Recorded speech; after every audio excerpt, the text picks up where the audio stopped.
Thanks for being here. Hopefully you have some interest on what we're going to talk about today. But for those of you that may not know who Mobius is, we were founded in 2011, or the year 2000, I'm sorry. We're a minority-owned business, and we're certified on the Texas DIR. We are a Texas-based company. We have headquarters in San Antonio. We have an office in Plano that's just around the corner from here. And we also have an office in Houston, and we have a presence in Austin. Janab Ali and Jay Uribe started the company. They were high school friends that after they finished high school went off to different colleges, did other things later in life separate from each other, met back up at some point and decided that they wanted to start a business together, and that's where Mobius started. Currently our CFO is Rosemary Elizalde. Rob Vizzola is our VP of Sales. Rob recently joined us from HP, where he led their Business Critical Systems group. And Stephen Noteboom is our VP of Services. Really what makes us different, and I think that some of the customers that are current customers of ours today will agree, it's the people that we have. It's really the people that are the driving force behind everything that we do at Mobius. We have a really great culture of recruiting and maintaining top talent. We tend to not hire any junior engineers or junior salespeople, and our account management teams, the inside folks that you work with from time to time to get your quotes delivered and things like that, are very experienced and very good at what they do. We do provide exceptional sales support and project management, and we have a deep technical expertise focused around the data center.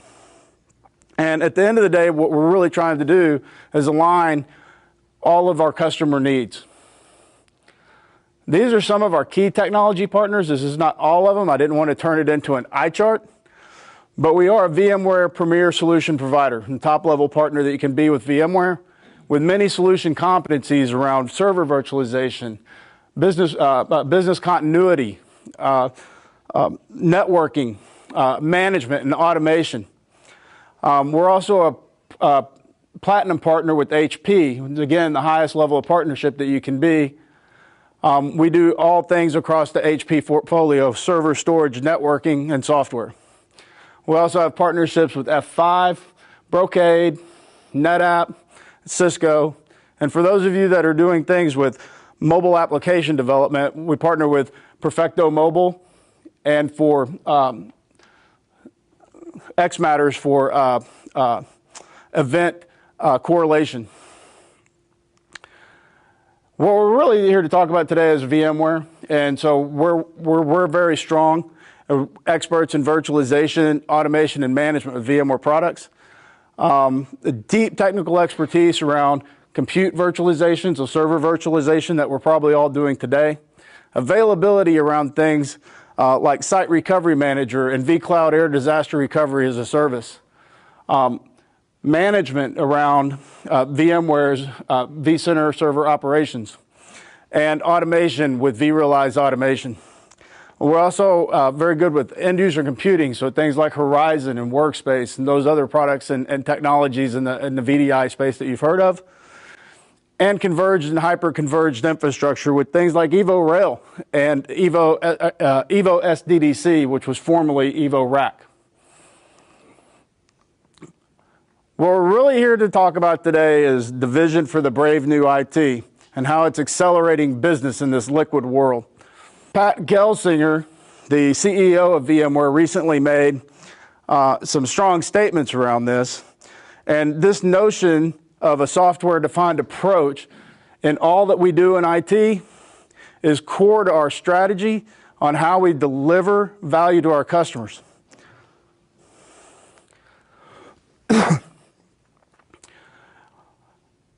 What we're really talking about is the traditional rigid business structures that are melting away, and they're being replaced with new, agile, dynamic business models. And the pace of this change is truly unprecedented. But every industry is transforming, from healthcare to education, agriculture, manufacturing. Virtually all industry is transforming in this new liquid world.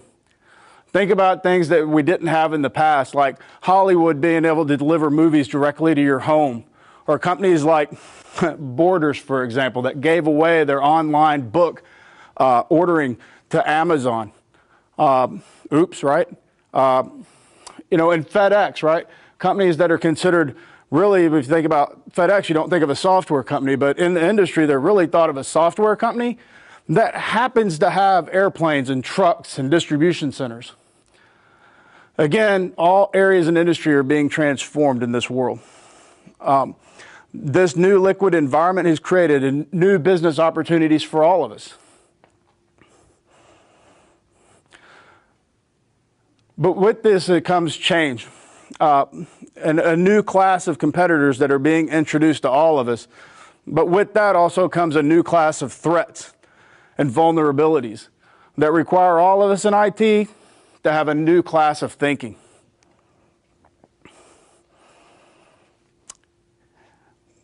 What we're really talking about is the business executives that we all have to work with that are pushing us to innovate and to accelerate the growth of the business, to provide a user experience that will dazzle your customers and empower your employees, all while doing it securely to protect our brand and reputation. The driving forces behind some of this new liquid world, technology is at the heart of all this disruption, and software is playing a key role, along with an explosion of data. The dominant technology forces in these areas are mobility and cloud, though. And with that comes many challenges. Managing the explosion of devices into the workplace, iPads, iPhones, all types of laptops, things that are new to IT that we haven't traditionally had to manage in the past. And some of our data centers tend to be fragmented and rigid in technology silos. And we're running into the risk of creating even more silos with cloud silos. All of this increases the surface area for securing the enterprise that we in IT have to manage and address. Well, it's time for a new model of IT, time for a new way of thinking, where we can deliver this instant, on-demand world, where it's fluid and agile in the liquid environment. IT must be agile. We also have to secure our brand. We have to do this all securely and protect our brand and your data and your reputation. This brave new IT is truly optimized for development and delivery of all apps, traditional apps, client-server apps, modern apps, cloud-native apps, on any device, anywhere, anytime, and it all has to be done safely and securely. IT must have a bold, new, decisive attitude and make calculated moves into the new IT model. We all have to think of ourselves as fearless innovators. At our core, we're brave. We have to be fearless innovators in this new world.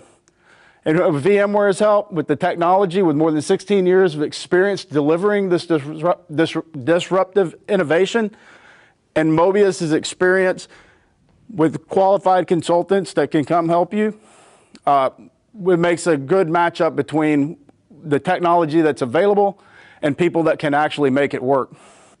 Steve Jobs had some interesting things to say about innovation, but he did have some interesting things to say about innovation. And I think we could all agree that, above all, Steve Jobs was a guy that really helped transform the IT industry. There's a lot of things that he did that he had to be fearless about to go out and do and to drive other people to do to get us to where we are today. I bet you the majority of us in here have an iPhone or an iPad or some of those things that Steve Jobs was directly linked to deliver to all of us. And without his fearless innovation, we may not have some of that technology today. Where we're going with all this, though, is the VMware vision and architecture for the new IT. And it all starts with the application landscape. It's diverse, where we have to address traditional applications, client-server application, the more modern applications, and cloud-native apps now, too. And IT has to manage all of them. The architecture for this underlying infrastructure, software-defined data center, or SDDC. The best architecture for an instant and secure model of IT, where we take the abstraction and pooling of resources from compute, network, and storage. And with one unified hybrid cloud with a common management platform.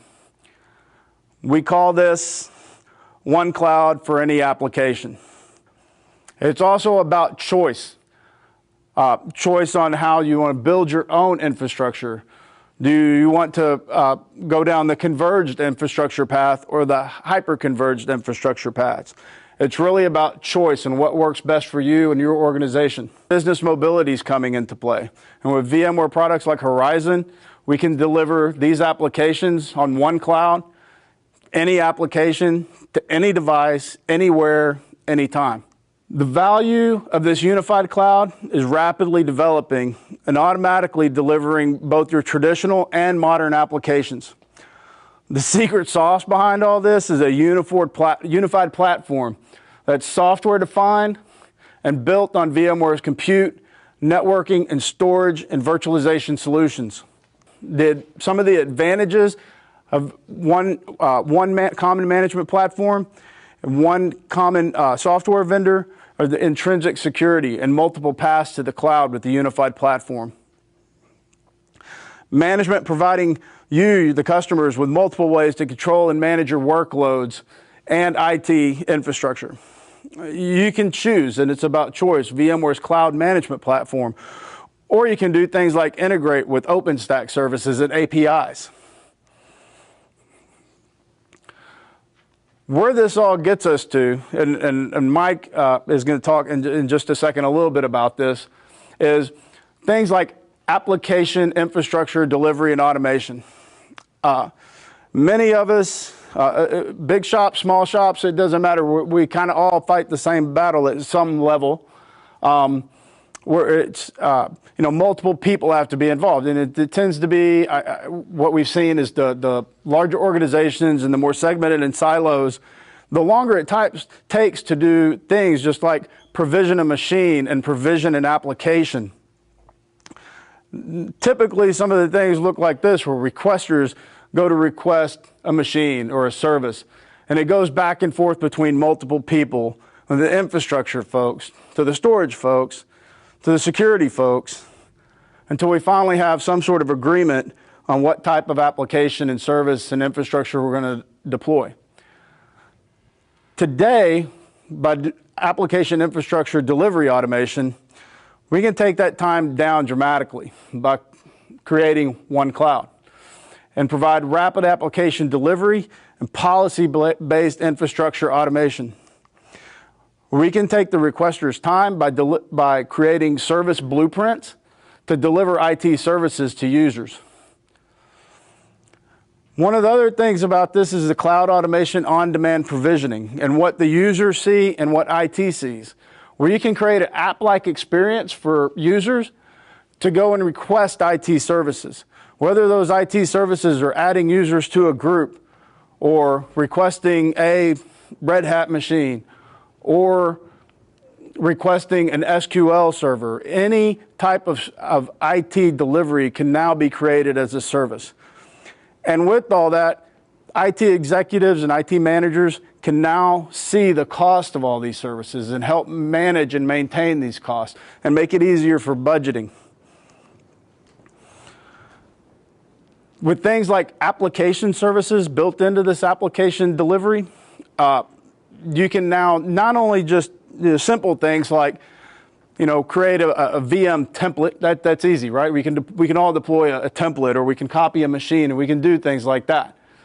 But what about all the applications that need to ride on top of that? What if you need that Windows server with SQL and your antivirus software and all these other things that need to go onto it?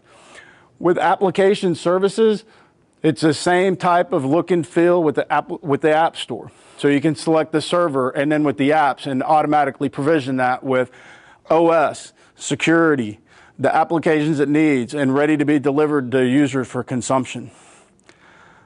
This is part of what we did at Rent-A-Center, and Mike Conroy is the director of tech ops at Rent-A-Center, and he's going to talk a little bit real quick about, not real quick, but he's going to talk a little bit about what we did for them, what their business problems were, what they were trying to address, and where they went from August of 2014 to July of 2015. Mike's going to come up now okay.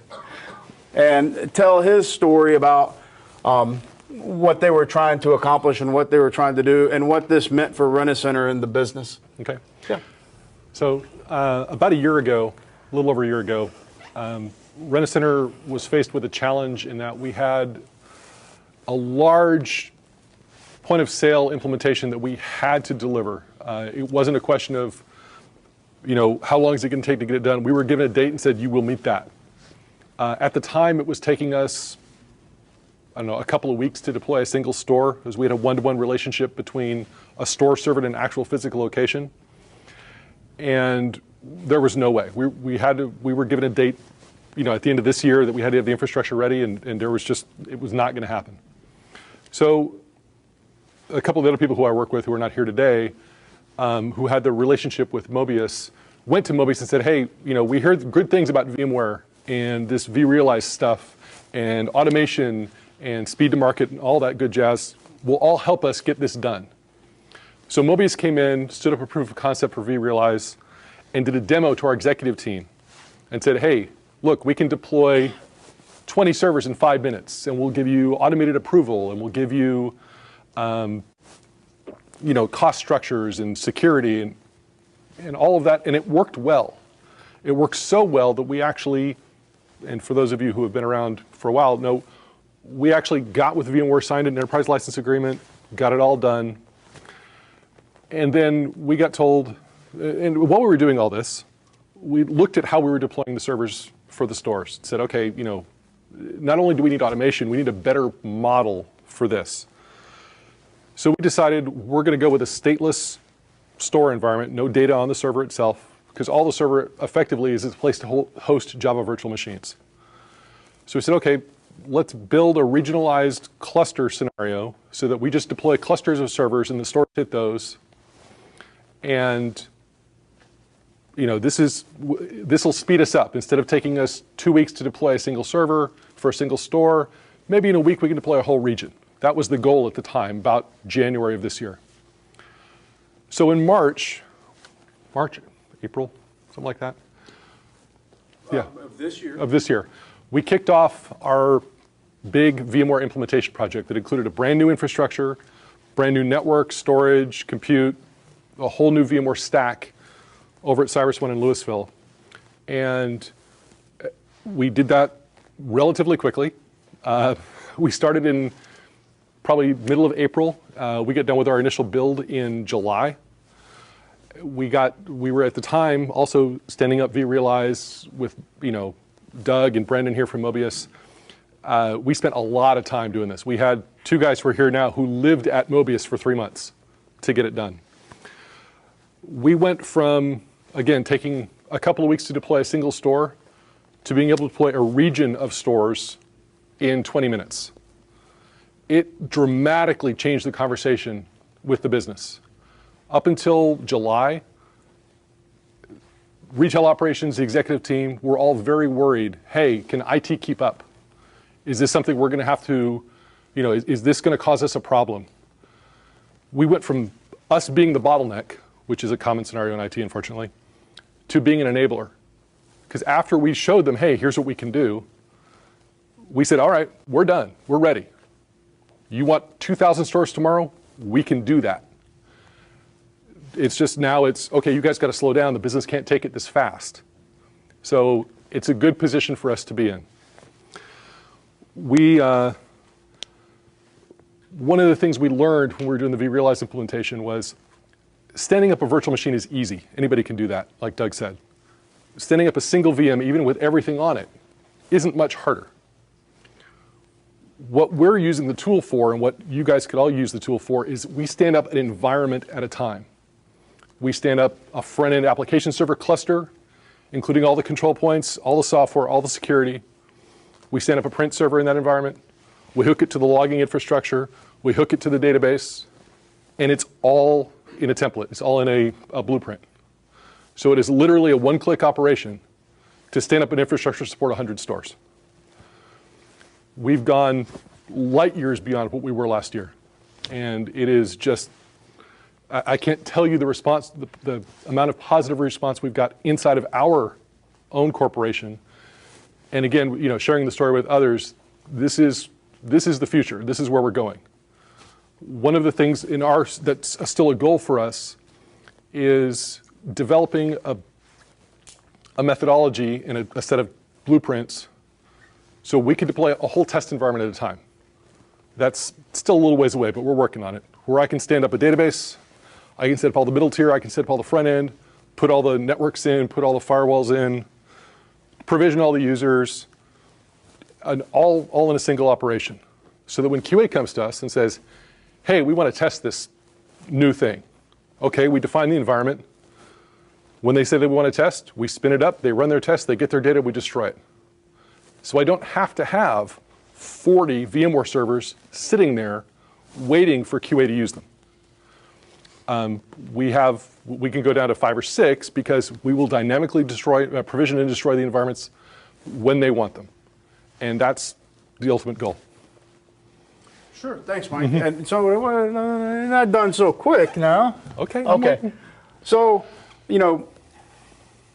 I'll tell you a little bit about the products that we're using, the technology that we used at Rent-A-Center. So, vSphere 6, brand new vSphere 6, vRealize Automation, vRealize Operations Management, Log Insight, and we also have a little vCloud Air. And so they have Virtual Private Cloud, or VPC, and DR as a service available. That's all connected to the vRealize Automation as well. So real quick, before you had this technology, what was the process of getting a VM? So the developers or a user came and asked, hey, we need to have a new. Well, your little animation showed it really well. So it was a multiple request scenario. So we'd have usually a development team request a VM or a group of VMs. That request would go into the VMware team, who would stand up the container or provision the resources. Then they'd hand it off. They would finish that request, and they would then initiate another request to the OS admins, who would actually install an OS usually.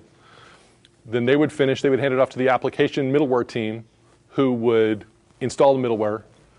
Then they'd finish, and they'd hand it back to the development team to actually install the software on the damn server, and then we would hand it off to security to get scanned, to get all the users added, then back to network so we could get firewall rules set up. And this process was painful. I can't emphasize enough how painful it was. And it took weeks sometimes. Sometimes it was faster, depending on how complex it was, but the average server was more than 2 weeks. Again, now it is literally minutes. One of the things, though, that makes this possible is standardization. We're not asking the development team, hey, what OS do you want on this? There's 3 choices to pick from. You get that. Now, there are obviously some places where that won't work, but those are very few and far between. So, and that's another selling point to this is, if you can standardize and convince your business users and your development users, hey, here are the things that we can support quickly. Here are all of our standard templates. If you ask for these things and you stay within the walls here and don't color outside the lines, we can deliver this quickly. We can really do DevOps. We can do all the automation. If every server is a snowflake, it's going to take a lot of time. So that's one of the big takeaways here. The lessons that we've learned is you have to standardize. You cannot do one-offs, or none of this is going to matter. And part of that standardization wasn't just standardizing on AOS or a application. It was really the way that it used to work, right? Where there was, these silos of the technology tiers that we all had to address. And this guy had to go to this guy, and then they come back, and then he have to go to this guy. But really, through this process, getting everybody in a room to form the standard that we could apply to the blueprint, right? So with the networking group to decide on which VLANs and which IP addressing scheme and which subnets, right? And then that's a standard. And then the infrastructure team, which OS and which patches, and get with security on vulnerabilities and which patches had to be applied, and get that all done up front, right? And then it's a whole lot easier. Once everybody agrees that, yeah, that is the OS that we need to use, and it has to have these patches, and this is the network it's going to live on, and it's going to have these applications on it. Now it's real easy. Now their service blueprint for this particular project is really one OS, Red Hat Linux. And depending on which region it's getting deployed into, or what its function is, you know, those things are now a push of a button. And they even took it a step further. We were talking about, you know, choice and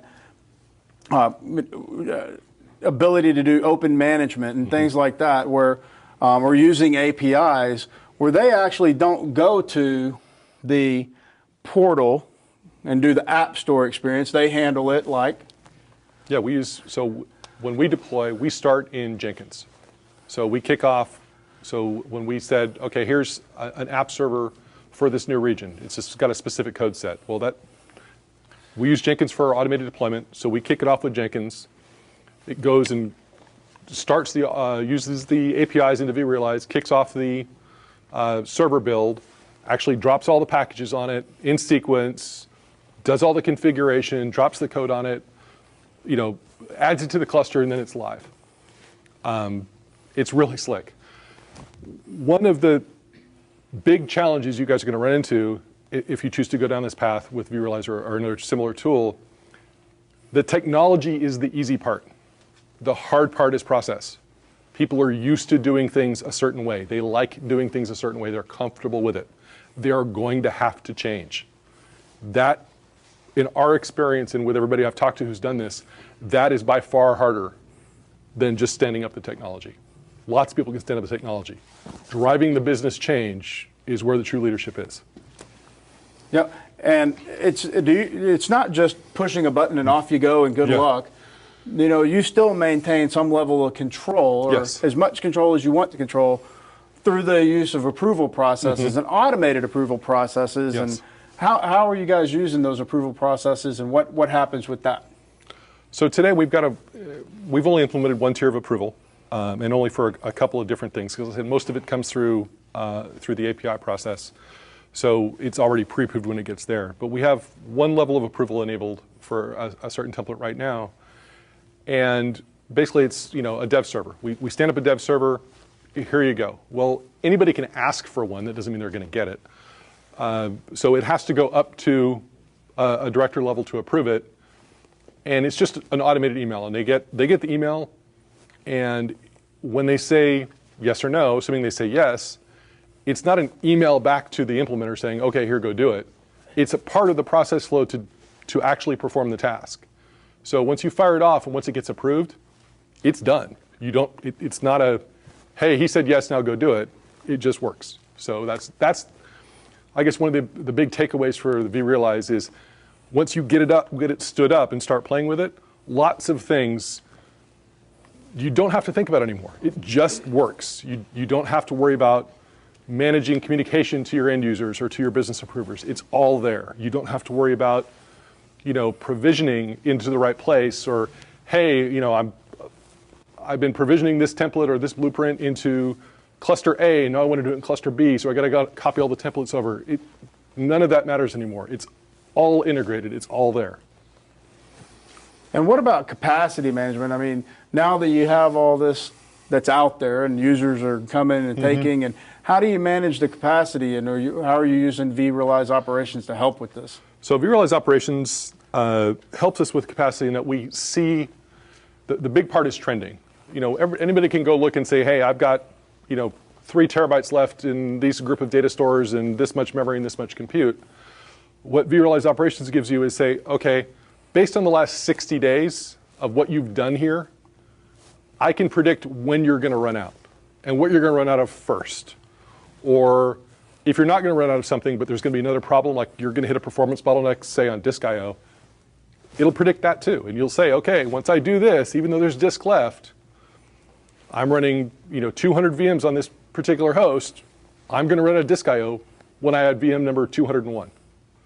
And it's really slick. It helps. One of the things it helps us with is, unfortunately for a lot of people, capacity planning is sometimes a very emotional conversation. And I'm worried about, hey, this server here that I'm taking care of is going to fall down, it's going to get hurt, it's going to skin its knee, and I'm going to have to do something with it. It just puts facts out there. It removes the emotion from the conversation, which is a very valuable thing. The other tool that we use, vRealize Business, does the same thing.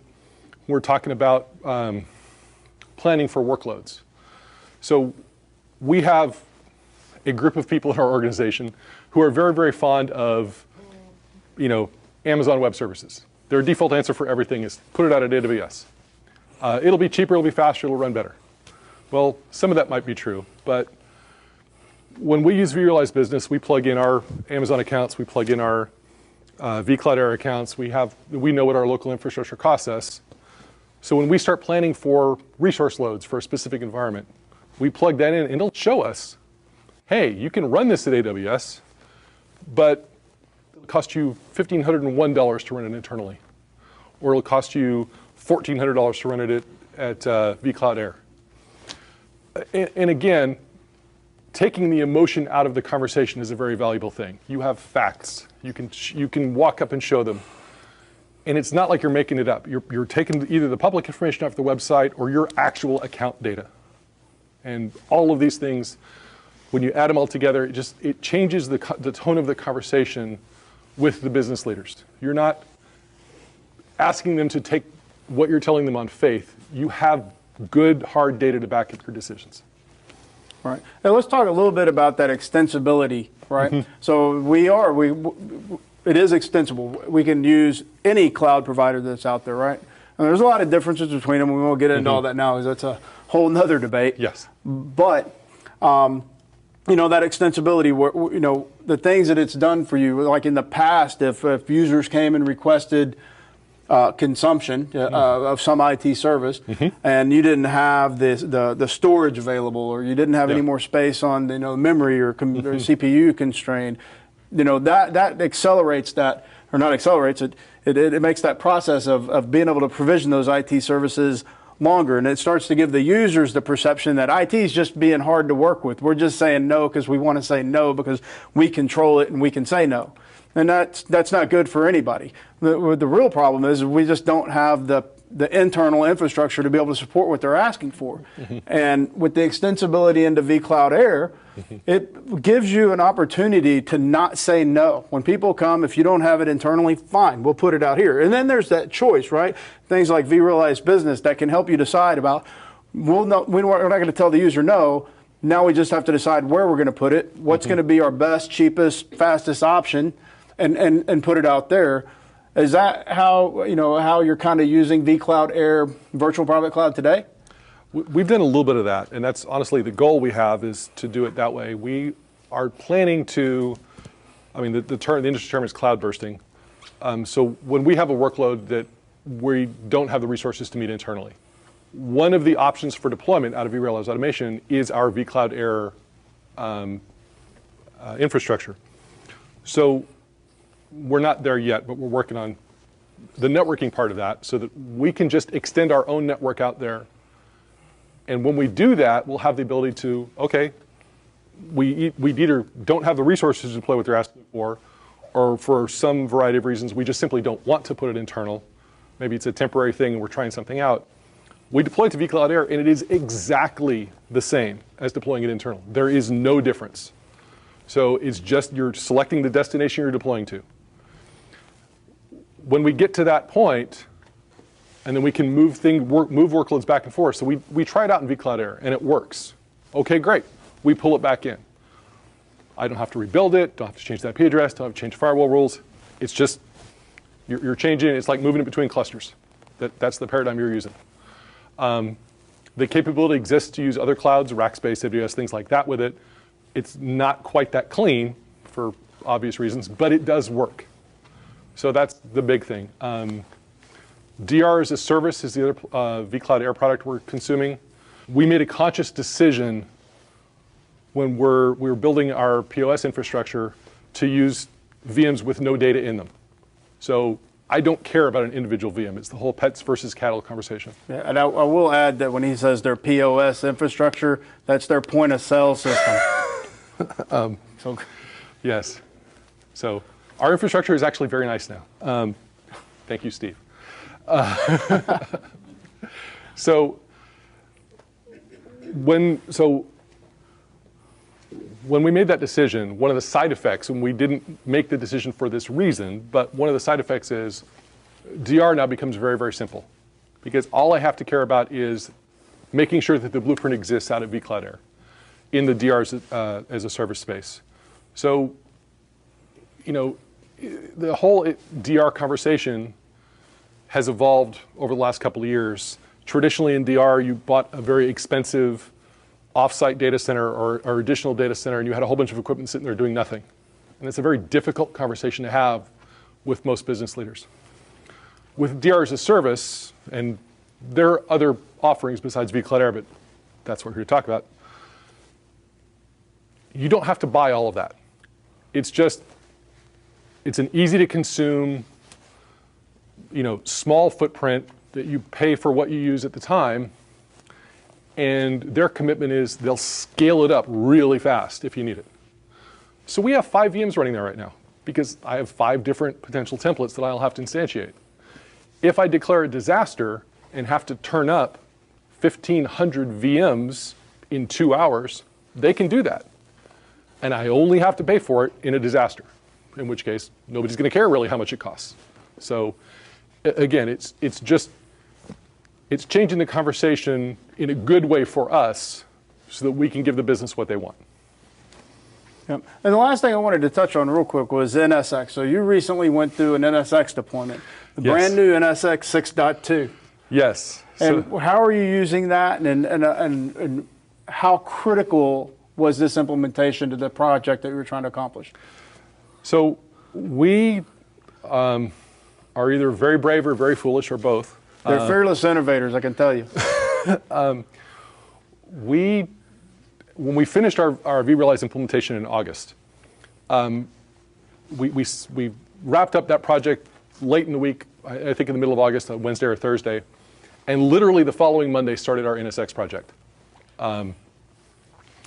We use that to manage and protect our payment card processing infrastructure. So it is the, I won't say the single most, but is one of the single most critical pieces of our infrastructure for retail. So we use it for microsegmentation, we use it for layered load balancing, we use it for dynamic routes. It took us 6 weeks? 6 weeks. 6 weeks from zero to standing it up, getting it running, getting real workloads in it, and making the production network team at least reasonably comfortable with integration. It's complex, I will give you that, but it's also very, very powerful, and you don't have to use all of it. So it does for networking what the base VMware product has done for servers, for compute. So it takes all of these complex networking components and puts them in software. So I can do virtual routers, I can do virtual firewalls, I can do virtual load balancers. And it's blending the responsibilities from virtualization and network into a common resource and responsibility pool. It is a little scary for a lot of people, but it is the way of the future. This is software-defined networking, this is software-defined storage, this is software-defined data center, and everybody will get there at some point. But if you don't do it this way, you're going to do it with a hyperconverged or a converged infrastructure. This is just the first step in the journey. Sure. And thanks, Mike. And through all this and the complexities of getting these deployments completed, the projects that you needed to have done, you know, how was it working with Mobius? I mean, what was your experience there? So with the project that we, the couple of projects that we did with Mobius, there was a lot of concern, both in IT leadership and in the business side of, hey, can IT actually get this done? We had, historically not made a lot of dates. Projects ran over, budgets ran over. But this set of projects, when we started with Mobius, we embedded ourselves with Mobius. We lived at the Mobius office. We had a couple of guys who are here right now who were at Mobius for 3 months straight. Never came into the office, our office directly. Using the Mobius resources, Doug and Brandon, who's up there somewhere, we got it done. We impressed VMware themselves by the amount of progress we made, how quickly we got it done, how much of a grasp we had on the products, and we could not have done it any other way. And I don't think we could have done it with any other partner. Thanks, Mike. And no, for those that are thinking, Mike has not been paid for his appearance here today. Hey. I bought him lunch once. That's it.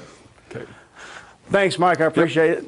And we also recently, and it's part of the reason that we're doing this event in a Cinemark theater today, is that we recently worked with Cinemark on a project that they were trying to accomplish.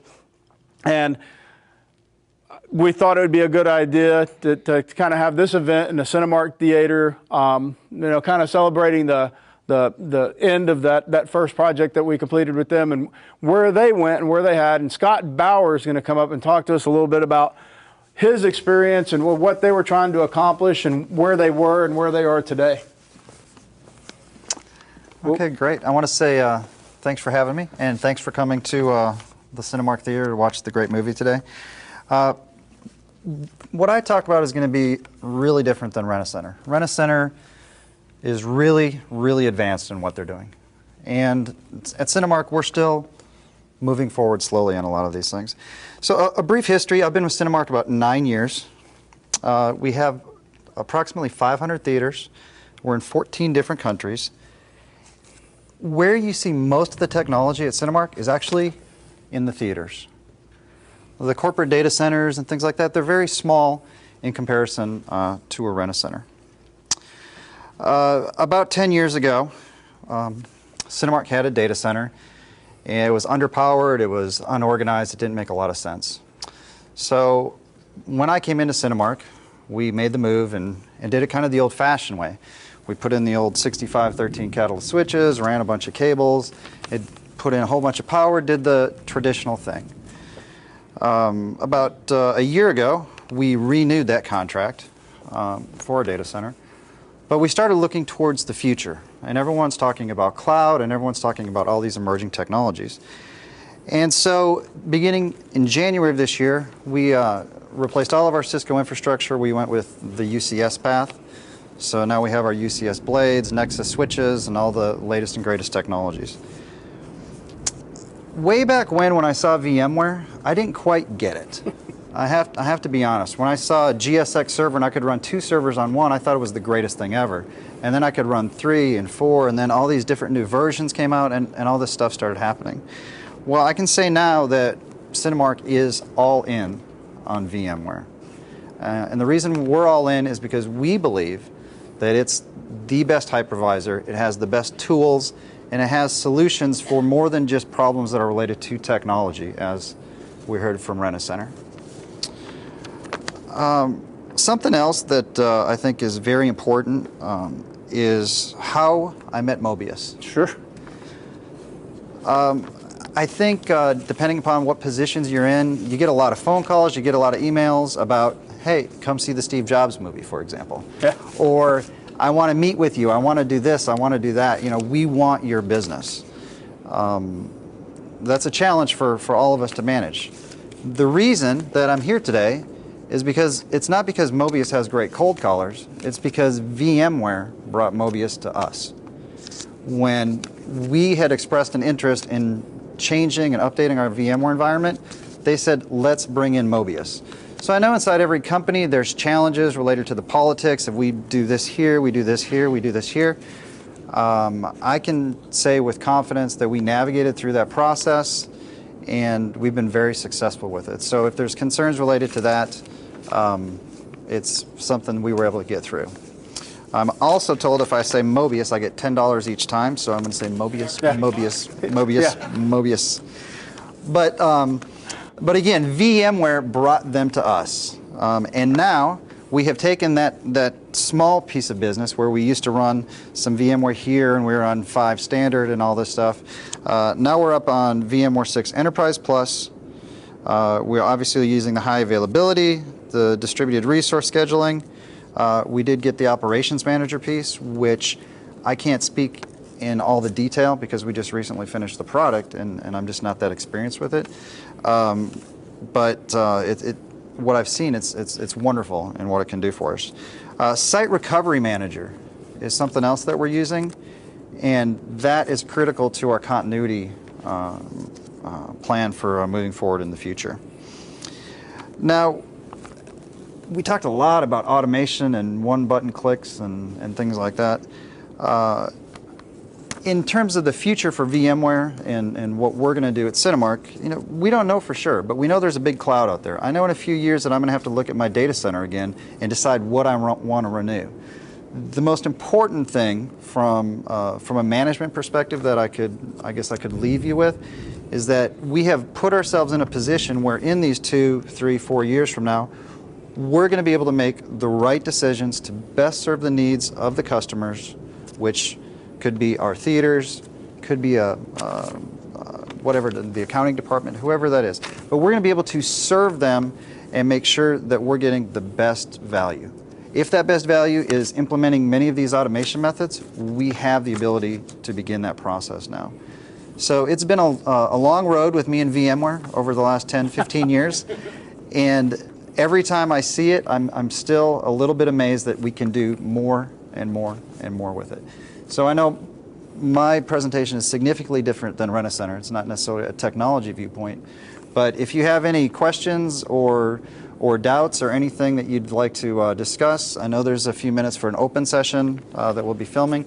And then I have 2 guys that work with me, and we'd be more than happy to answer any questions one-on-one. So sure.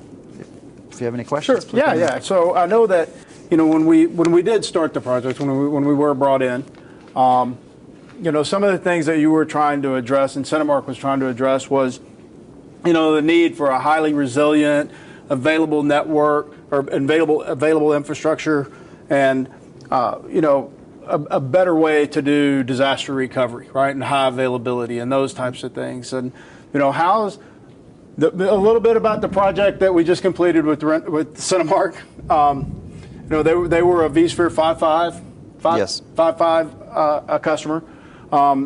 They wanted to upgrade to vSphere 6 to take advantage of some of the new features, specifically around distributed switches and NetFlow. Correct. But also for the new features in high availability and DRS and those types of things. But one of the things that they didn't have that they wanted to address as well was DR. Correct. And so how has this helped you address those problems, those needs that you had for where you were and where you're trying to go for these first steps? How has this vSphere 6 upgrade and the Site Recovery Manager addressed your needs and problems, and has it been good, bad, and different? Where do you stand on those things today? So we finished the project just a few months ago. When we started the project, I gave them an impossible date to meet. Another impossible date. Yeah, it was an impossible date, and we missed it by about a month, which was actually ahead of when I thought it would be done. So they did a fantastic job.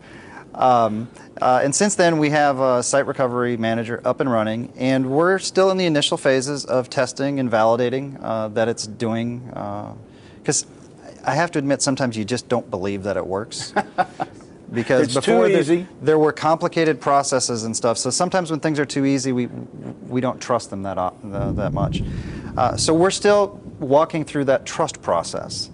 And as we continue to do our tests and document our tests and get the trust of the various departments, it will accelerate and we'll be able to have 100% of our plan implemented. But it's a great way to do continuity.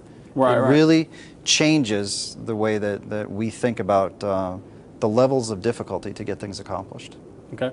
And Cinemark also has some vCloud Air similar to Rent-A-Center. So when we talk about that, it's different. It's different primarily in scale, right? They're still doing a lot of the same things. So there's big organizations, small organizations that can all take advantage of this, and it does good for everyone. But what were your DR? How did you handle DR in the past before Site Recovery Manager? So DR in the past, we have a person that's directly responsible for that, works with the different the key players, whether it's the application owner or the technologist and things like that. And while we still have that coordinator, now they're not focusing on necessarily how to do this little data part or this little part, but we're focusing on, okay, now we need to take this object, get it over here, we know it's going to be here, let's automate a small process here. And it's real. I think it's made it a lot easier for us. Again, we're still in the early stages, so I can't tell you that I've tested all of my key applications and I didn't have any issues. But from what I've seen, and I've seen enough on the applications we've tested, that it looks really good. And I think our continuity program is going to be able to expand and be more detailed. Continuity has a lot more to do than just technology. And so now, instead of just focusing on the technology, we can take this particular resource I have and we can go ahead and have them focus more on time with the business units and do other things that really do add additional value. So I think a lot of the value gain for Cinemark has been outside of necessarily bits and bytes. Right. Okay. And your plans to leverage, so we do have a Site Recovery Manager that's working. You do have vCloud Air Disaster Recovery as a Service, and I know you're not fully using that yet, but starting to dip your toe in that water Yes. and test it out a little bit. How's that going? Right now, I would have to leave that for the technical guys to Sure. get into the details, Okay. honestly. But it looks very promising, and again, it's kind of the path that we're looking at. We're looking at moving potentially some development servers out there first. Right. It's kind of the first step everyone does. After we get comfortable with the development steps, then we'll go into more of the continuity side. We do have Site Recovery Manager, and we do have the old way still of storage and servers and that type of environment. The reason we did that is because we're comfortable with it, and management is comfortable with it. So to take them and just say, hey, we're going to put in this new stuff and then everything's going to be up in the cloud in case of emergency, that's a little bit for them to swallow, especially when there's an investment in infrastructure and things like that. So Site Recovery Manager is the main method right now, Right. with the eye on the future being that cloud-based service. Okay. And I know before we started this project, you didn't know Mobius, we didn't know Cinemark that well. Correct. We know we've made it through this first project together. What was your experience working with Mobius and the consultants that we have and the project in general? How did it go? So I traveled a lot during the implementation, so they actually got to use my office. Right. I didn't leave a mess, so that was good. But seriously, they did a great job. It was very clear what it was that were the objectives. So it wasn't like, well, maybe we're going to have this done. It was etched in stone what our objective was. So by defining the objective, we actually could determine if we had success or if we had a level of failure. And then every week, I would get a nice update that, while it was a little long at some times, reading on my phone, it had that page that said, hey, these are the areas where we have issues. These are the people that are responsible for working on them, whether it was a Cinemark employee or whether it was a Mobius employee. Sure. And we actually did run into issues on our side that we had to resolve with our UCS implementation. And because of that, we actually slowed Mobius down, and they were still able to accelerate through the issue after we got our part corrected and come very close to what our date was. Yeah. All right, I appreciate that. So, and I will say that Scott was honestly tough to get over, right? He wasn't just because VMware's bringing you here, I'm going to let you do all this work. It was, a test. You know, it was, we're going to let you come in now. We're going to do this one project. Let's see how it goes, right? And I think we passed that test. Absolutely. Mobius has done a great job for us. And I don't know where everyone in this room is in their VMware path and their converged infrastructure. But if you're interested in doing basic things like Cinemark is doing, or more advanced things like Rent-A-Center is doing, Mobius can be that partner that can help you do that. And VMware, I can't stress enough, is a great platform. What I've talked about is the small part, just server compute and storage and things like that. But when we get into not just vCloud Air, but mobile device management and other technologies, they're building a great portfolio of products that I think are going to help me and Cinemark be successful in the future. I think it can do the same for others.